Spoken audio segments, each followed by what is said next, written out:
প্রথমে পুরুষ কুকুর মহিলা কুকুর কিভাবে কথা বলে আমি ব্যাখ্যা ভেঙে দিচ্ছি।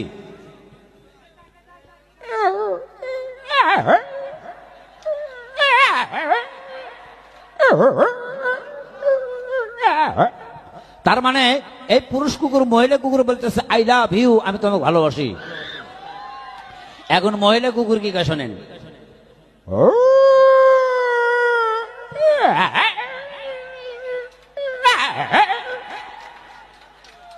উনি বলতেছে আই হেট ইউ, আমি তোমাকে ঘৃণা করি।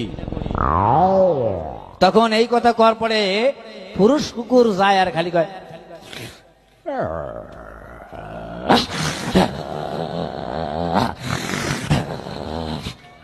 তুমি বিশ্বাস করো আমি তোমাকে মন প্রাণ দিয়ে ভালোবাসি, কিন্তু তা বিশ্বাস করো না। তখন মহিলা কুকুর যায় আর কয়